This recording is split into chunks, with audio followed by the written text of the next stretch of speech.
All right, welcome back to Real Tight TV, everyone. Today we're gonna be heading down to Tony's Tackle Shop. It's located at Atoll Beach Inn. It's on the Flankers Highway, the highway by Flankers, I should say, in Montego Bay. Originally they sold truck parts, so everybody knows the place as a truck parts place, but he does have a wide selection of lures, offshore lures, inshore lures, all the tackle you need, leader, wire, hooks, crimps, all the terminal tackle, gaffs, cable, skirts, everything that you can think about. And if you can't find it there, he can more than likely bring it in for you. This is where I get a lot of my tackle. This is where a lot of the local fishermen from this area come and get their tackle as well. Today I'm actually going down there to do a video on how I make my tuna lures. So this video is really just going to be highlighting how I do the tuna lures. Like I said, it's my way of doing it. Everybody has their own little style and own little way of doing it, but this is my preference. This is the way I've been successful with it. So I mean, feel free to leave a comment at any point. I'll be more than happy to answer that. And thanks again for watching. So let's get into it.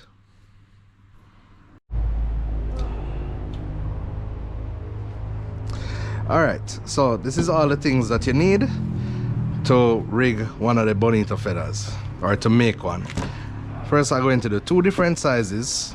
You have this is the preferred size for me because it normally stays down in all kind of weather. It's a little heavier, but sometimes people prefer these smaller ones because sometimes the tuna are smaller and they just go after smaller baits. So sometimes it's good to have multiple sizes.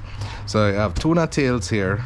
I have a bigger pink skirt here. This is not what I normally use. I'd normally use a boon skirt in pink, but I always love to have pink under the skirts and the squid skirts.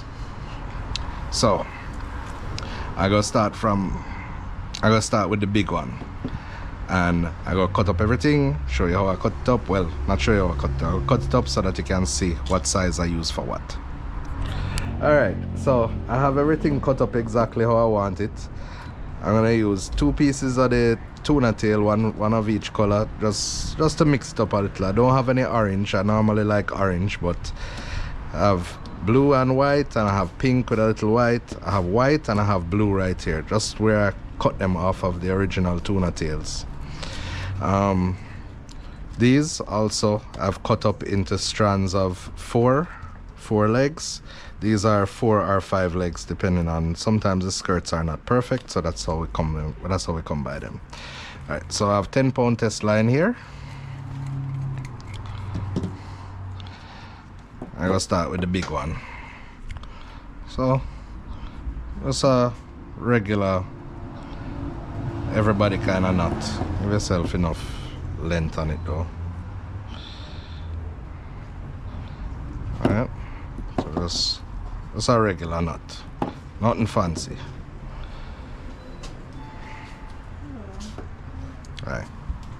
Alright, sorry about any background noise. We are located beside a highway, so yeah, you might hear a truck or two pass. Alright, so I start with these smaller pieces first. I think I'm gonna do this one for this big one here. So I just start by putting on one piece here, bring it almost all the way up to the skirt, up to where the fingers on the skirt start. I don't know what they're actually called. Make a couple of wraps, and then on the complete opposite side, sorry about the truck, I'm gonna lay this other one down, try and make it even, so there's a nice big even space here. Alright, I'm gonna do the same thing. You see? Yeah, roughly the same length. Doesn't have to be perfect, right? Doesn't have to be perfect, can be a little off, but this is the way I like to make it. This is the way it's successful.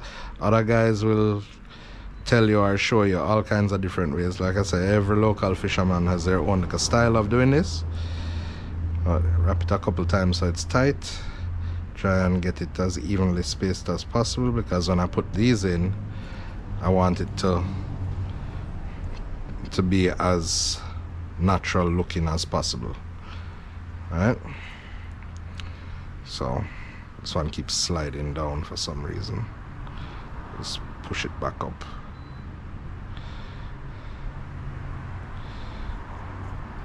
Right.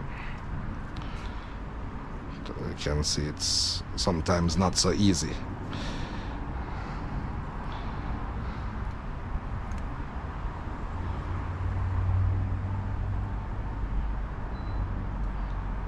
Alright. Yeah, sometimes when you're fishing with them and moving around, it will move around. So now I put these bigger pink pieces here, give you a little longer tail. Gives you a little different action.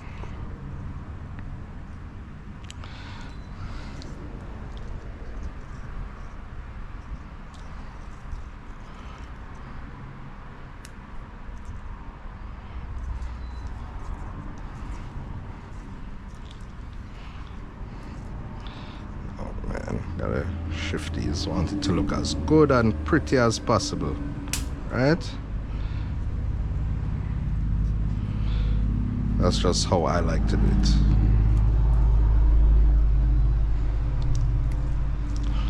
Alright, now I gotta use my teeth here because I have two hands. I'll pull it tight. Let's do another knot.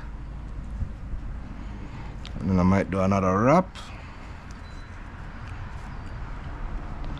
And another knot.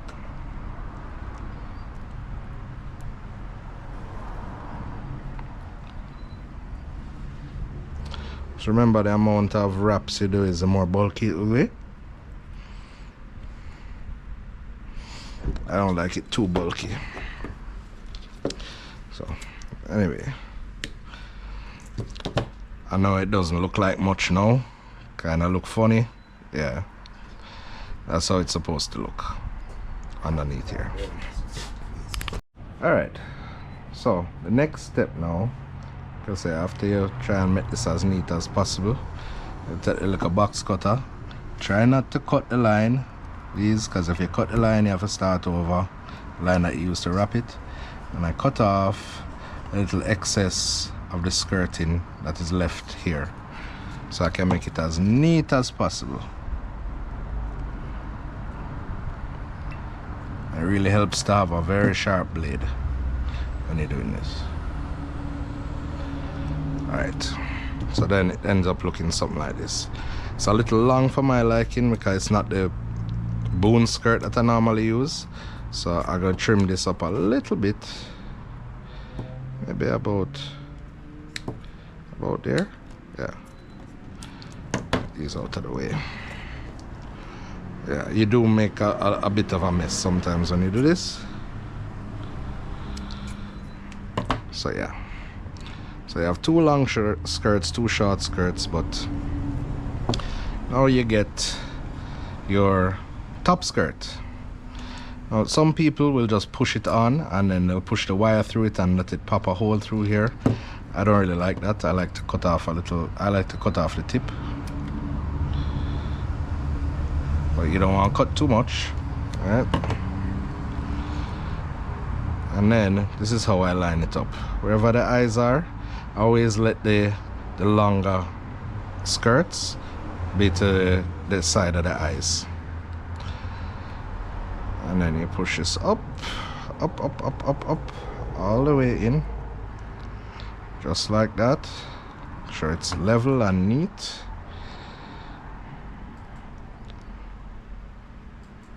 Alright, just like that. And oops, this one is stuck in there. Alright. Now the last step is take a little more of your 10-pound test. Some people use bigger, but I think this is fine. This works well for me. And you're gonna wrap right here.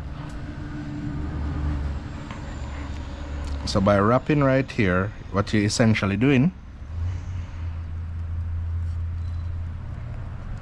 is stopping this top skirt from sliding off of the lead whenever you hook up fish.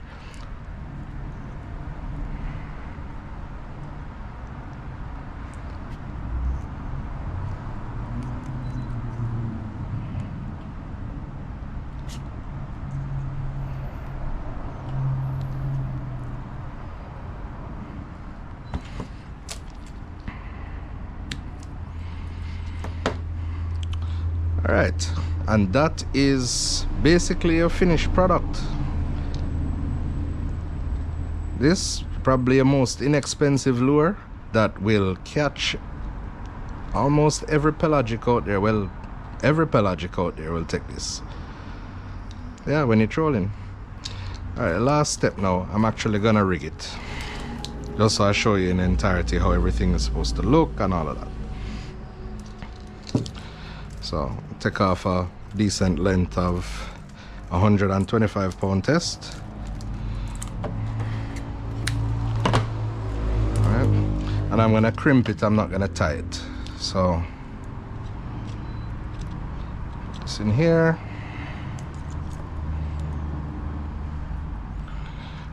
Not gonna do a Flemish loop because I would normally just use this for bonito or skipjack tuna, blackfin tuna, even the yellowfin tuna. I'm gonna keep it like that. This is actually a salmon hook. It's actually a hollow hook, but gives you a hell of a hookup rate on these tuna. So we like to use them. I believe this is a, sorry about that truck. This is a 8.0. Some guys will go up to a 9. I think the 7s and the 8s are perfect. So crimp it down, not moving.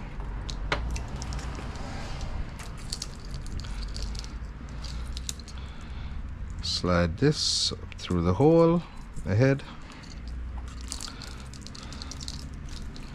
Oops.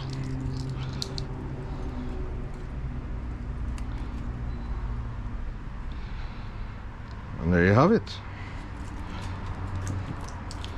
Just gonna tie the other end. I think I made this a little long. Let's cut this off here. I'm gonna tie this. So I showed this on my last video, how I did a tie. I'm gonna do it a little fast. You can actually go back and see how I do it on the other video. Yeah, it's kind of looking ugly the way I'm doing it, but yeah. Tony, give me a hand here. Always good when you have a friend to help you with this part. Just pull that for me. Yeah, pull. Go. Alright, perfect. Alright, not moving. And there you go. So that's one down. And again, they call this Bonito Feather because originally guys would just tie on chicken feathers on pieces of lead and troll them, or sometimes not even with lead, just tie them to a hook and troll them, and that's what used to catch tuna. So the name just stuck with it as a feather. So there you go, a rainbow. And now I'm gonna do this one with a smaller lead to show you. So a little more tricky. Sometimes it ends up looking a little more bulky because of the size of the cuts that I have here. But let's start.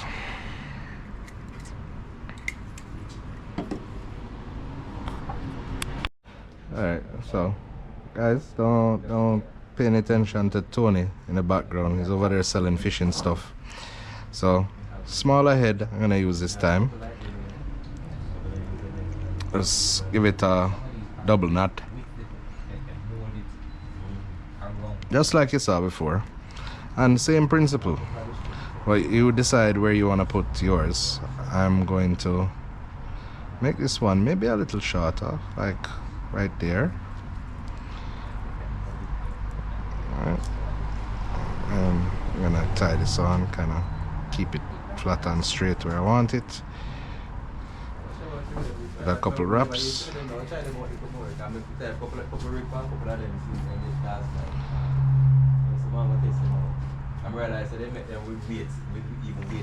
Yeah.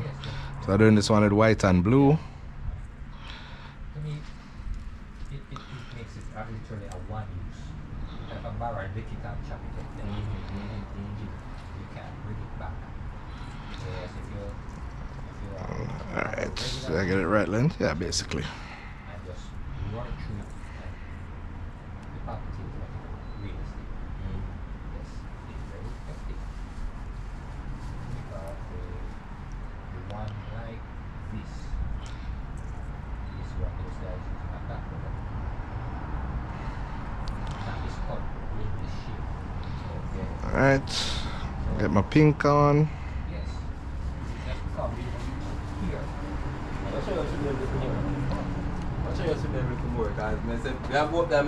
We know we must come back when we couple see. That's right. Alright, one more pink. We'll take on the road again. Yeah, man. I'm doing this.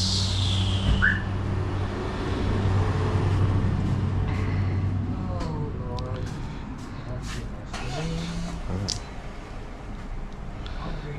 Alright, 1 second. Alright, back to the wrapping. Sorry to take a little pause a while ago.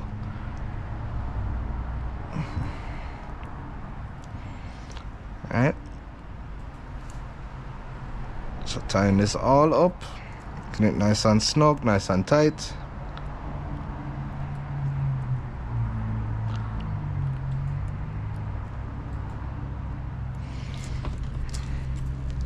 Cutting this off.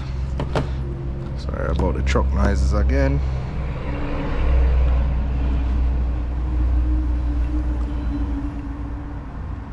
Just taking these little edges off. Remember, try not to cut the line. Some guys use wire to do this, and I just think the wire is a little too tough, so I don't use it. And adjust it how you want it as well, if you can. I kind of wrap it a little tight, so I can't really adjust it. But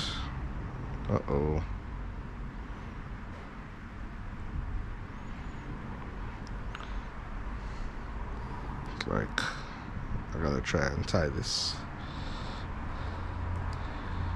back. One of my knots failed.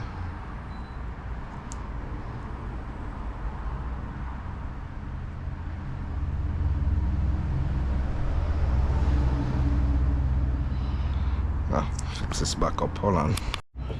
Alright, so yeah, this is how it looks. Again, this one is a little long, so go trim it a little.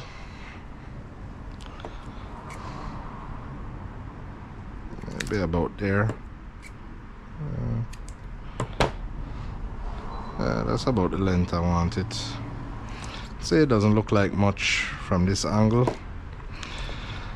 Back to your top skirt. Like that little cut. Like I said, some people just push the wire through. I like to cut it because I like to use mono. Alright, so how we're gonna do this now? I think I'm gonna put white at the top, blue at the bottom, and then pink to the sides. Smaller head so it fits a little bit more snug. Well, not snug, a little easier. Alright, get back my 10-pound test and do that same tie that I did on top before for the top skirt.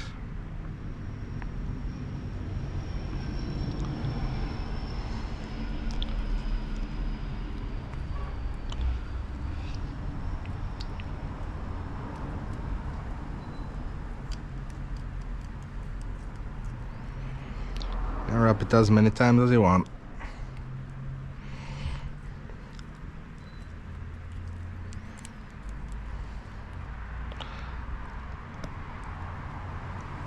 You don't want to do it too much though, because if you do it too much then you might cut into the plastic skirting. But you want to have enough wrap so that, you know, if when the tuna bite it, their teeth and everything doesn't, you know, if they even break one of these lines, it doesn't totally come apart on you. So there you have it, 2 Bonito feathers. You have a smaller one in this color, a bigger one in this color. Now rigged, this just like this is a cost of 1,000 Jamaican dollars, right? 1,000 JMD. Hook and line and lead, all the pieces that I used to make it. It's roughly $6.25 US. This one, maybe a little less, maybe around $5. Rigged, maybe about $9.50 Jamaican dollars. So around $5 US, right? Or $5.50. So like I said, very inexpensive way to get yourself offshore and catching offshore pelagics, all types of pelagics too. I wouldn't really recommend for going specifically for billfish for this, but they will bite on it. But I'll eat tunas, wahoo, you know, dolphin, mahi, they all bite on this, and they've been very successful for me. Alright, so thanks again for watching. Hit that like, share and subscribe, and share, like I said, share with any of your friends that likes this kind of content. And if you have any ideas, feel free to reach out. If you have anything you'd want to ask, you can do the same. I'll be more than happy to reply to you. All right.